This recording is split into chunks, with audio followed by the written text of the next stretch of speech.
अपने कर्म ध्यान से कीजिए, क्योंकि ना किसी की दुआ खाली जाती है ना बद्दुआ। गुड मॉर्निंग, अस्सलाम वालेकुम। कैसी है मेरी बेटी की फैमिली? आई होप खुश है और बहुत मज़े में है। और सुबह की शुरुआत तो बहुत पहले ही हो गई थी। बज रहे हैं 11। तो हमने कहा चलो अपना ब्लॉग स्टार्ट करते हैं। और मरियम भी आने वाली थी और उन्होंने आकर के दे दिया था सरप्राइज़।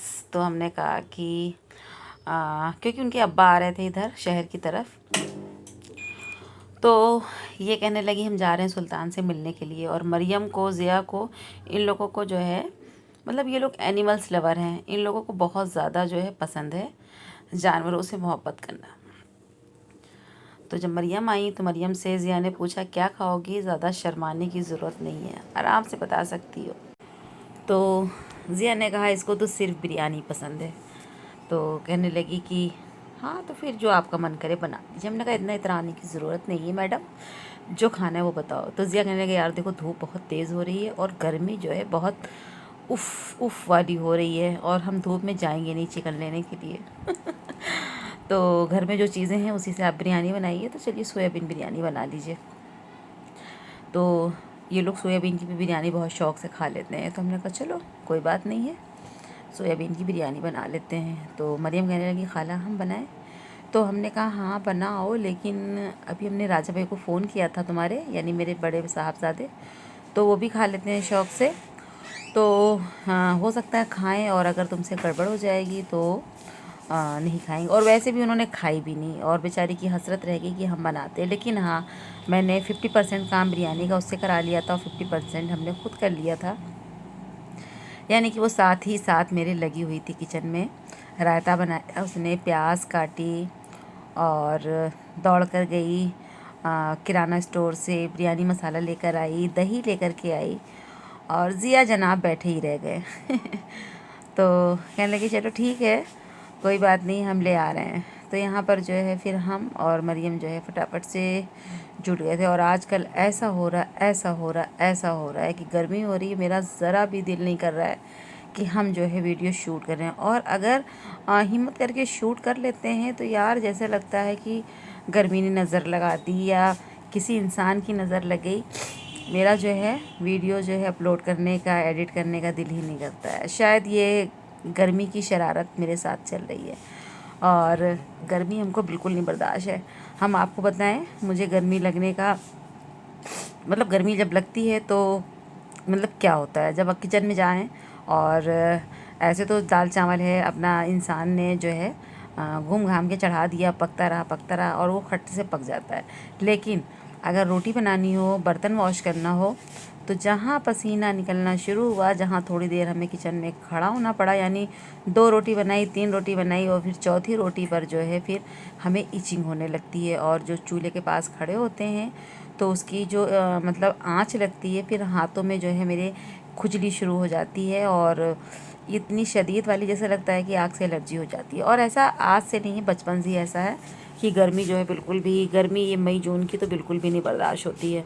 और जो चीज़ आपको बर्दाश्त नहीं होती है वो आपका जो मतलब दिमागी तवाज़ुन होता है वो थोड़ा सा गड़बड़ा जाता है। पागल नहीं हो जाते लेकिन हाँ ये है कि दिमाग में उलझन होने लगती है, और जब दिमाग में उलझन होती है तो जाहिर सी बात है फिर कोई काम का हो पाना वो तो नामुमकिन है। बस ये सोचिए कि हम कैसे कैसे जो है ब्लॉग डाल रहे हैं, शूट कर रहे हैं, ये हम जानते हैं, या हमारा खुदा जानता है, या हमारे बच्चे जानते हैं, उनको अच्छे से पता है।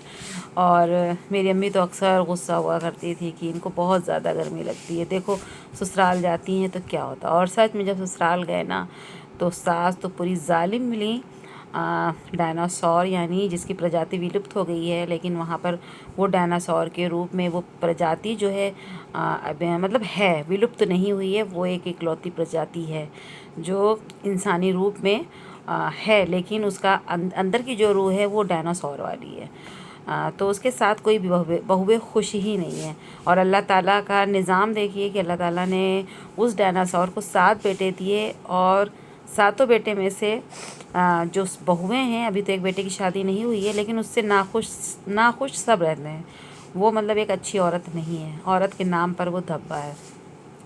लेकिन हाँ जब हम शादी करके गए तो हमारी जो बड़ी ननद थी, तो मेरी सास की बड़ी ख्वाहिश थी कि मेरी बड़ी लड़की जो है बहुत नाजुक है, ऐसी जगह शादी करेंगे जहाँ पर फैमिली ना हो, बस एक लड़का हो, जहाँ मेरी लड़की को काम ना करना पड़े। तो मतलब हर माँ बाप अपने बच्चों के लिए अच्छा सोचते हैं, लेकिन जब वही माँ बाप किसी की लड़की को शादी करके लेकर आते हैं तो उनके बारे में जो है बुरा सोचते हैं। लेकिन हाँ, मेरा मतलब एक बात और भी मानना है कि अगर किसी अच्छी सास है तो उसको जो है बहू ख़राब मिल जाती है, और बहू अगर ख़राब है तो जो है सास जो है अच्छी मिल जाती हैं। ये जो है अल्लाह ताला की तरफ से एक आजमाइश होती है, और एक औरत का इम्तिहान ये होता है अल्लाह की तरफ से कि एक औरत की आजमाइश तब शुरू होती है जब वो एक बहू बन करके सास के पास जाती है, और फिर वो जब वो सास बनती है तो उसका रवैया कैसा होता है, उसका अखलाक कैसा होता है। अगर वो दोनों ही रिश्ते बहुत खूबसूरती के साथ निभाती है, बहू बनकर और बीवी बनकर, तो जाहिर सी बात है एक सास बनकर और बहू बनकर, सॉरी, तो समझ लीजिए कि फिर उसने जो है किला जो है फ़तेह कर लिया।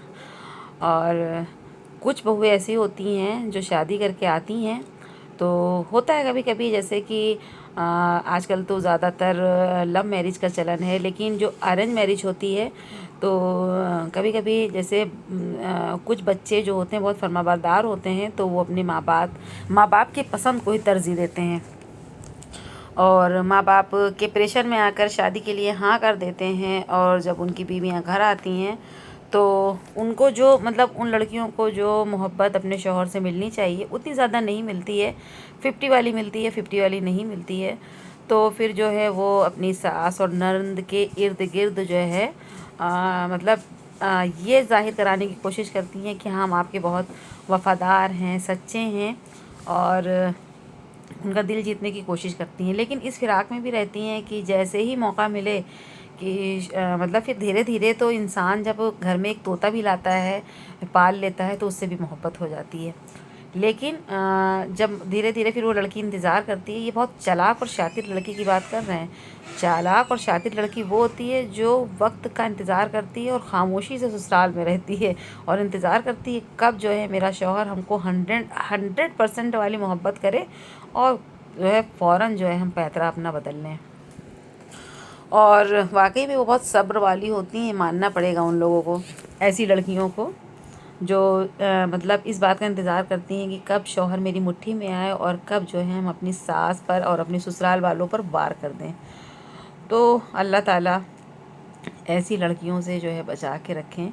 हम तो कहते हैं कि रिश्ते अगर बनाने हैं तो आप सबको तरजीह दीजिए, ससुराल वालों को भी तरजीह दीजिए और अपने शौहर को भी दीजिए, क्योंकि ससुराल सिर्फ शौहर से नहीं होती है, ससुराल सास से होती है, ससुर से होती है, नंद से होती है, नंदोई से होती है।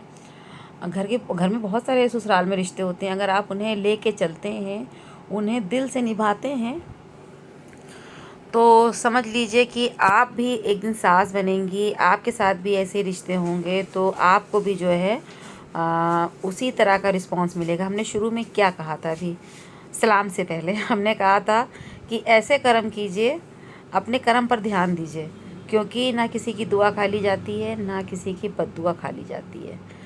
तो अगर आपकी सास आपके साथ जो है 100% जो है सच्ची और खालिस मोहब्बत रखती है ना, तो कभी अपनी सास को, ससुर को कभी धोखा मत दीजिएगा, क्योंकि एक दिन आपको भी सास बनना है, और वही जो कर्मा आपका होगा ना, वो वापस जो है आपके पास पलट कर ज़रूर आएगा। और जो इंसान यहाँ पर बोता है ना, वही काटता है। कहते हैं ना कि बोया पेड़ बबुल का तो आम कहाँ से होए। तो कुछ लोग होते हैं ना कि जवानी में खूब गलतियाँ कर जाते हैं, और फिर जब बुढ़ापे में आते हैं तो वो सोचते हैं, वो ये सोचते हैं कि हमको सब बुढ़ापे में बहुत अच्छा मिलेगा। लेकिन नहीं, जो आपने कर्म किए थे अपनी जवानी में, उसका फल जो है बुढ़ापे में आपको मिलेगा। अगर अच्छे कर्म किए होंगे तो आपको अच्छे जो है क्या कहते हैं, अच्छी मोहब्बत मिलेगी, अच्छी इज़्ज़त मिलेगी, और फ़िक्र मिलेगी, लोगों की परवाह मिलेगी, अपने बच्चों की, बच्चे आपकी फ़िक्र करेंगे, परवाह करेंगे, आपको जो है वो मान सम्मान देंगे। लेकिन अगर जो है आपने अपने ससुराल वालों के साथ नहीं अच्छा किया है तो जाहिर सी बात है आपने अपनी सास के साथ नहीं अच्छा किया है, तो जाहिर सी बात है जब एक दिन आप भी सास बनेंगी तो आपके साथ भी नहीं अच्छा होगा। क्योंकि फिर जब आप माँ बनेंगी ना तब आपको पता चलेगा कि एक माँ का एक बच्चे के साथ कितनी मेहनत होती है, और उसको पैदा करने से लेके पेट में जब वो बच्चा आता है पैदा करने से लेके पालने तक, परवरिश तक, और सारे उसके जो है अखराजात। अगर बच्चा बीमार हो जाता है तो माँ जो है कई रातों तक जागती है, रोती है, तड़पती है, और माँ की नींद गायब हो जाती है, माँ की भूख गायब हो जाती है। तो इस एहसास को ज़रूर से ज़रूर याद कर लीजिए, क्योंकि एक दिन आप भी माँ बनेंगी। तो देखिए बातों बात में जो है बिरयानी जो है दम पर लग गई है। आज जो है बहुत गहरी बातें हो गई आपसे, और यहाँ पर जो है मरियम से मैंने कहा आप दम जो है बिरयानी का खोल दो और बिरयानी ले आओ, हम लोग खा लेते हैं। और फिर मरियम को जो है शाम में जाना भी था सुल्तान को लेके अपने गांव, तो सुल्तान अब है नहीं, मरियम के गांव चले गए हैं। और ये मेरा ब्लॉग था, इसको यहीं पर ख़त्म करते हैं, लेते हैं इजाज़त। अल्लाह हाफिज़।